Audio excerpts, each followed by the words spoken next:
greater than quantity supplied, and the price will go up. Governments, morality, all this stuff is zilch so far as this is concerned. This is what happens. This is what happens.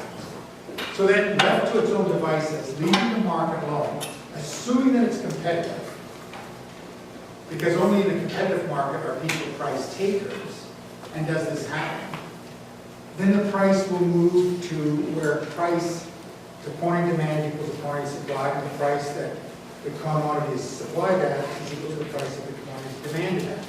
That's the equilibrium that you intersect, right? Equilibrium. This is the essence of the idea that governments don't have to interfere in markets, people do whatever they want, and you get an equilibrium. Okay, good.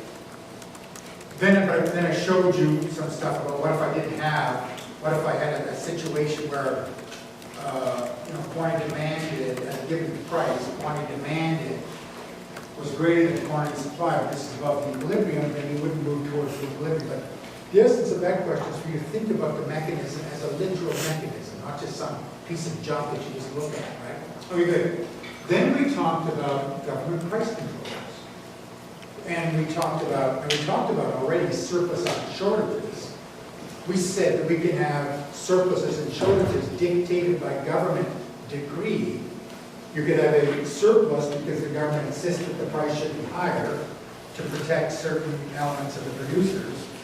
And they might do that by guaranteeing the price by buying all the surplus. We found then you'd have a problem. You would have a price that was high enough. The producers would be producing enough, but the poor, sort of the low, high-cost producers would be getting the same price as the low-cost producers. The government would be expending a great sum of money. There'd be resources completely wasted because whatever was produced that the government bought would have to be destroyed. Otherwise, the surplus would cause the price to fall, and consumers would be paying a higher price. Now, all this stuff you should just be able to, right? You don't need to be going through your notes. You need to be walking along and going, this is what I learned. Right? Similar, so we call that a price floor, a minimum price. We said that you could get the same effect from a quota. That is, the government could set how much was produced, and how much was produced would have the effect of generating a particular price, which is the same, by the way, as the black market price. Any kind of monopolies, governments, and some kind of shortage of supply, quantity supply, would generate a price which is akin to a black market price. That is a price dictated by the quantity supply. Okay, then we talked about a minimum, a maximum price, a price ceiling, where the price was low because the government wanted to stimulate the economy. Or did we?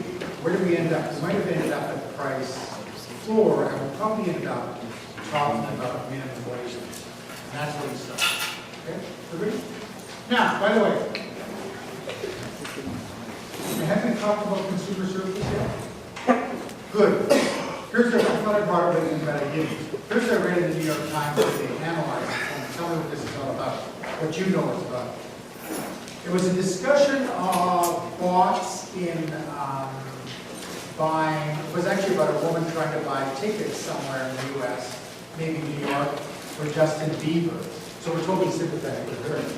But anyway, no matter, it talked about bots that are there to buy large amounts of tickets. She was on for 15 minutes, couldn't get a ticket. Oh, she's pretty savvy, she has the app apparently. She went on immediately, didn't get a ticket. So what's with these bots? There are companies out there that use, computer methods for fast dialing or whatever to buy many tickets to concerts. Why? Why? Tell me. Yeah, and why would they be able to sell them for a profit? Why? From what we've learned. Yeah, go ahead, Ken. Because they would be able to have control over the quantity supplied. Essentially, it's not a competitive market with these ticket sales. It's usually they try themselves over that. These bosses by something they restrict. The sales are not betting against any other. Well, they're getting them, yes, they're getting them and they're restricting them out, and then they're selling them. But why are they making a profit? Yeah, I'm thinking. Because the higher demand is so great, and the supply is really short. But also I want something else. How do they know what they should be charging? Go ahead. Yeah, everyone's, it's a consumer surplus thing. They're taking advantage of consumer surplus. They're getting these tickets and they're selling them. And then went on the article to say, many concerts are completely sold out, but 20% of the people don't show because for whatever reasons, whoever these speculators are misjudged their market and they couldn't sell the seats. Right? They estimate, they were probably trying to guess. They wouldn't know these terms probably. A consumer surplus, they would expect, if we had this many tickets, we can sell them, they sell at $50, we can sell them for $80, but in fact, they can't sell them for $80. They can only sell them for $70, and they don't adjust quickly enough, and they don't sell all the tickets. But notice, everybody, consumer surplus. Because there's only so many tickets sold for that concert, and they're sold for a fixed price, if there's people willing to pay more than that, they can make an extra profit. And I point this out to you, that in some, in the past, ideally people like to take advantage of this, but they couldn't. Ultimately what happens is you produce a concert and you sell tickets at $50, right, whatever it is. Or another trick would be, as you would say, how would tickets for Justin Bieber, how would you take advantage of the fact that some people are willing to pay more than other people? What would you do in the arena? Yeah, go ahead. Yeah. So box office versus like way back. Yeah, look at this, and this is the thing. I mean, again, I'm just showing you how basic economics morphs into strong management style, how you maximize. Because at once upon they just sold these tickets $50. Now, and for hockey games or concerts, now like basically you could almost have a price for every row. It's broken up to 10 different tickets. If you're in the front rows, in the front there, it's like $500. If you're a little bit back, it's $400. Right? Just like that. So essentially they're taking advantage of that. There's there's much evidence in the last 10 years where you see this change. And I point this out to you because it confirms basic economics, but it's actually management style using economics and then using the tools of economics, that is estimating demand functions. We have, when I was young, like when I was your age, we used to fly around the country in various places at half price. I would show up at the plane, this was like standby, student standby. You'd show up at the airport, and if there was a seat left, you get on half price. You just register and you get on half price, right? So basically, and you have these seat sales at the last minute. If there's any tickets left over, let's put people on. That makes sense. If you don't, why have the plane fly with 10 empty seats? Let's grab some tickets, stick them on there, right? So that would be the idea. But nowadays, of course, that doesn't happen at all. What do they do? How are ticket sales taking advantage of consumer surplus coming? And then, of course, I'll give you the next phase. Say 15 years, 20 years ago, I want to fly to Vancouver. If I go in, book more than 3 weeks, I'm paying, say $500. If I want to book between 1 week and 2 weeks, I'm paying $800. If I book in less than a week, I'm paying $1,500, right? So you're taking advantage. But that was just, everybody knew that, 1 week, 3 week, whatever. But now, you can actually watch this. I need to go to Vancouver, say.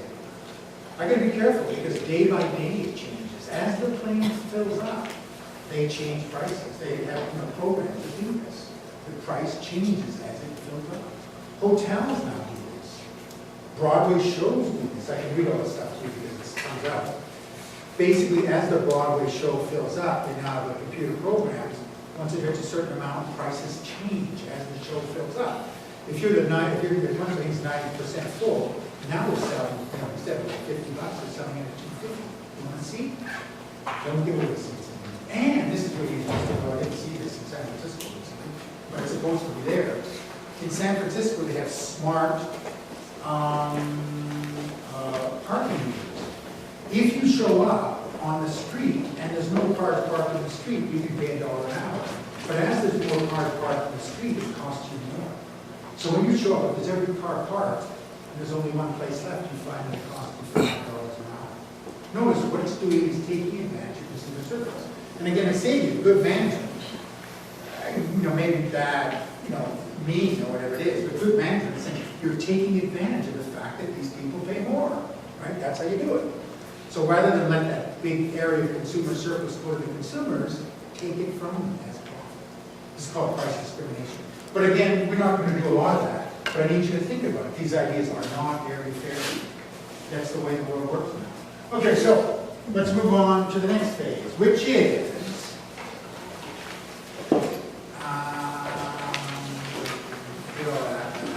okay, here we are. Rent control. Price ceilings. Here, we have the opposite idea. The government could keep the price low for reasons that they might. For example, they might keep the price low, and I'm going to subsequently see about that a little bit more, because they think that landlords are charging too much for apartments. They might keep the price low because they think the price of gasoline is getting too high. They might actually keep the price high because they're trying to ration gasoline in the war. So those things are possible. They might keep the price of bread low, the soda being used for years, so that people can get access to cheap bread, and so on and so forth. It's all over the place. They might keep the Canadian dollar price low. China, for example, keeps their exchange rate low, presumably so they can sell more goods. So these are all strategies. Our discussion here, following on our discussion before, at the end of last day, here, but I'm not claiming that I'm buying this, or that you should buy this, but you should know this economic argument, that government interference in the price mechanism misallocates resources, it hurts the very people it's supposed to help, right? So it looks like this. If we say, this could be anything, let's say this is bread. Let me just talk about bread. There's a shortage, there's some kind of drought, there's a shortage of bread in the society. Now the equilibrium price of bread given supply and demand, and I'm very careless in the way I'm drawing supply and demand here, but it's not important for our purposes, is like whatever, like $60, like 60 cents a piece of bread or something like that. And you sell 300,000 pieces of bread, something like this, right? But for some reason, the price of bread has started to soar because of the shortage of bread. So what the government does is they put a price ceiling on, not allowing the price of bread to go up, right, to stop it. They think this is too high, say. So let's say they restrict the price of bread to 50 cents a loaf or something like this, right? And the idea, of course, is you're going to help the people who need bread. You're going to make bread more accessible. But notice the market argument, which is the lower price of bread increases the number of people who want to buy bread, but that's not very relevant right now. The lower price of bread decreases the amount of bread that actually comes to the marketplace. So we started out with an equilibrium amount of bread of 300 million, say, or whatever it is, 300,000. But remember, this is a famine. We need more bread. We end up with less bread. Not good. So instead of providing, people can buy the bread more cheaply, but there's not enough bread. We have a shortage of bread, right? And the demand for bread is very high at that price. So in the first instance, the economic argument is a price ceiling to make bread more accessible because the price is too high in the marketplace to interfere with the market mechanism. Number one, reduces the amount of bread and fails in its first attempt. Secondly, it increases the number of people who want bread. What's the problem with that? Well, the number of people who want bread, if somebody takes the bread and sells it in another marketplace, you know, in a black market, we say, people can buy this bread. This is the idea of the bots. They can buy these tickets, and they can sell the tickets in the black market for the best price they can get for the goods that they have. In this case, the price goes up, right? So we get a black market price of 80 cents. So then we see the policy is an absolute complete failure. You thought the price of 60 cents was too great, and at 60 cents you had 300,000 loaves sold, whatever it is. Now you've got 200,000 loaves sold because only 200,000 loaves are produced, and they end up selling for 80 cents because a lot of people buy them for 50 cents, sell them on the black market, and you got a higher price and less quantity, and absolute failure. And that's just at the moment of time. Later, economists would argue this will, this will inhibit investment. Nobody's going to plant fields of, wheat if the price of bread officially is 50 cents. So you don't get as much investment, right? So the price ceiling is therefore a failure. It doesn't achieve what it's supposed to do. The argument will be, let the marketplace do its thing. You'll get an equilibrium price of 60 and 300, and that'll probably stimulate some further investment, which will bring into being more bread. That's the argument. Right? Okay, now let's look at it for price controls. Do I do it here? All right. So just switch now. Suppose this is a government. Toronto had price controls at a certain time. New York still does. I don't know if you people read last year the actress Faye Dunaway, who's probably old enough to be a grandmother or more, old enough to be dead, so far as you're concerned. An ancient person. She lives in LA, which has an apartment in New York, a very nice one apparently, for like $400, which would rent for $2,000, and the landlord is trying to get her out of it, but claiming that she in fact does not live there, but she just keeps this place. At $400, she just lands in New York for a day or two. It's worth it. But there was a big squabble and a legal fight to get her out, rent control. We used to have it in Toronto, but we don't anymore, whereby, we couldn't have certain high prices. So let's just look at this. My claim to you is, let's say the price, this is actually going to be $600, $800, whatever. The price of a bachelor apartment, and this, a small bachelor apartment within 1 kilometer radius of, say, Hard House. So therefore, taking into account where students might like to live within 1 kilometer of Hard House, say, costs $600. It's too expensive for students, too expensive for you guys, right? So it turns out you people have a lot of votes, and you vote in the next city election, and you get some councillors elected, and they get a law passed, which limits the, puts a price ceiling on rents on small bachelor apartments at $500, right? So this is a policy designed to help students have access to cheaper apartments. Good. Now tell me the market economic theory that says this is absolutely the wrong thing to do. Take me through it. Because I'll ask it on the exam, and I mean take me through it. So what is it? Yeah, go ahead. Maybe other people will use it instead of students. Okay, number one. People from all over the city are going to come and say, wow, I'm going to come here. You might come from Scarborough to get a $500 apartment down here because it's cheaper than getting a place in Scarborough. So the students are going to be competing, and this is to their disadvantage, with people who might have jobs and, don't do drugs and have piercings and all the rest of it, right? So, not that I'm against that, I'm just saying, little old ladies that are renting out their apartments would probably prefer to sell to somebody in a suit with a steady income than somebody who's reeking with marijuana with their piercings. That's just the way it works, right? So it turns out these other people will compete for those apartments. That's one side. That's the rare side. That's the other side. Once they finally move in, they're not going to want to move out because they Okay, have well, such a good price. you're right, but one more. We're missing one part of the equation. More people are looking at, go ahead, yeah. You have a shortage, Well, shortage because, because you have those people who have the hiring will get it, and then people who actually want, who's designed for will not do it. yeah, you're right, but you're missing, you've got it all. But there's something obvious you're kind of missing. Building new housing is going to be, this is in cost. That's true, but right here, looking at this diagram, this is simple, actually, just trying to get to the basics. Yeah, there'll be less apartments, you're right. Number one, there's less apartments. Number two, there's more people looking for it. You need both. That causes a shortage. And it turns out, you'll notice here, the U of T students,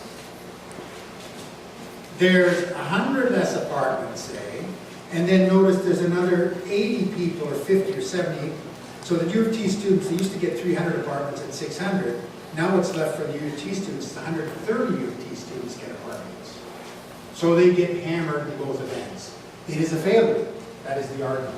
And then further, not only that, it may be that they don't get any apartment because you go to these places and there's a, you say, I'd like to have an apartment, and they say, and this happens, of course, when there's a lot of demand for these, high demand for these apartments. They say, well, you have to have a hard deposit, you need this, you need that. And they used to call it like a key deposit. You end up losing money, you have to pay money up front. You might have to grease the, the superintendent to give them some money. In short, you're going to end up paying the black market price. It's going to be a black market price. Unless you have connections, you're not going to get an apartment. At $600, it's going to cost you $800. Right, yeah.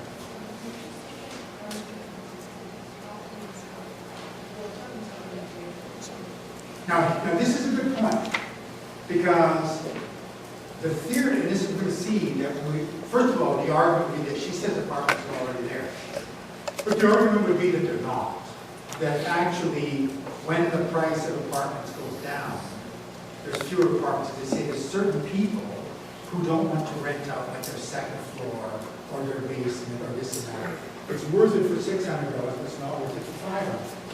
Now we're going to see this turns out to be a very important point, because the claim is there'll be a reduction in the number of apartments, but the reality might be that in fact this is totally uncontrolled. That already the price of apartments are well high enough that anybody who has an apartment right now is getting plenty of money, and there will be no shortage of apartments. So it'll be exactly the same number of apartments.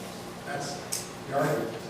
So that's a very good point, but it depends on, as we'll see later, the shape of demand and supply. Like what if the supply of apartments is perfectly vertical? Then that changes things around. We're going to see this kind of thing. But at this level of the analysis, it looks like, oh, just like you saw with the minimum wage law, if you raise the minimum wages, all these people are going to lose their jobs, and all these people are going to be looking for them. And it turns out, actually, if you raise the minimum wage, nobody loses their job. Most of the evidence suggests that the amount of people who lose jobs is virtually non-existent. And virtually nobody more is looking for jobs, because it's not the wage that we determine why people are looking for jobs.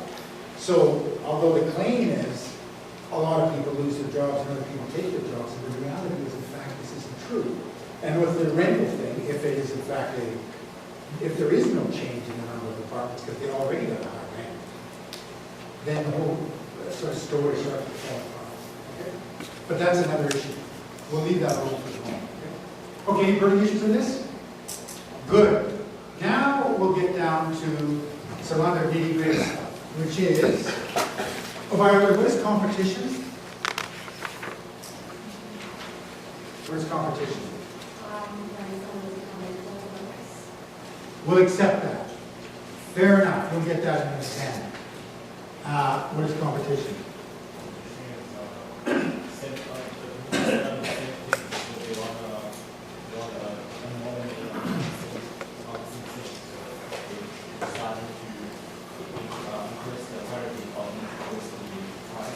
What do you guys think? Should I shoot him or not? Shoot him. Okay, what is it? Price taking. No, like always, only one answer. Price taking or this? The essence of it. Cannot influence the price, okay? Now on, it's all one. Now, by the way, speaking of the exam, which is one week from today, I put up the answers to the 2 sample exams for you to look at.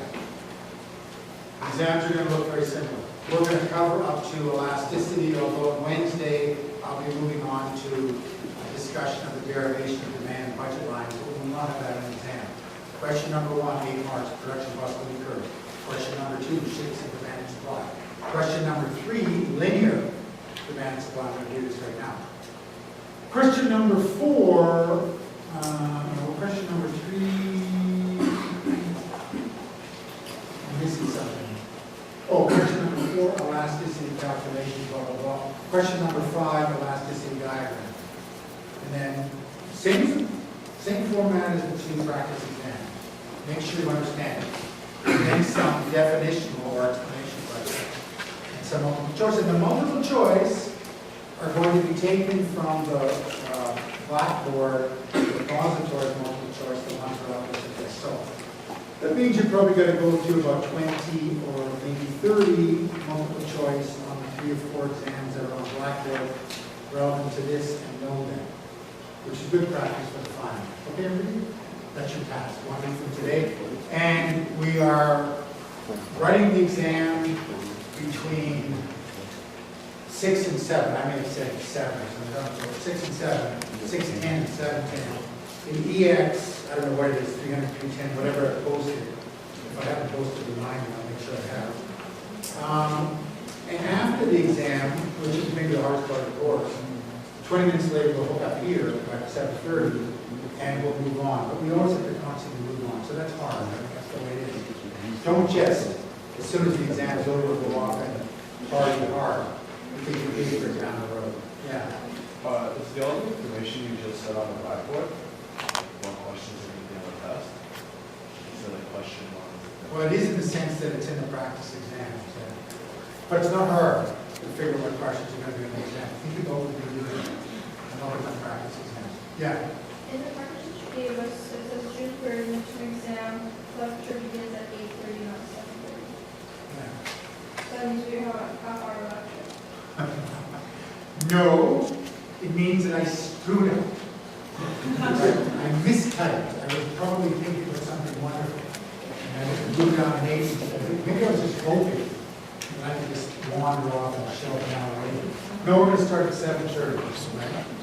So we go for about an hour. I know in that day, we can't do very much. We can't vacate you guys for an hour and a half. We will do an hour. Because I want to keep the moving. And so the elasticity problem says tomorrow. And then I think there's a review of the exam. I don't know if it's Wednesday, Thursday, whatever it is. Right? I realize that we're moving fairly quickly. Now it turns out this first exam out of 4 covers the most practical part of the course. You can almost stop the course here and get yourself a job and talk some good economics. Like, this is how we figure out demand and supply, at least theoretically measuring without really understanding it. This is how we try to maximize profit from using consumer surplus. This is how we do, as we see, I'm going to start talking about ways of finding equations for demand and supply and so on. So it's extremely practical. A lot was covered. Make sure you understand the 3 phases of the course. Okay, good. So now we're going to jump back up here. Oh, there's one final thing, which is quota. I think we talked about that. A quota is when the government establishes an amount, and the amount sets the price, just like the specific amount sets the black market price. If there's only so much produced, the public will bid the price up to a certain price. So if you get the price you want by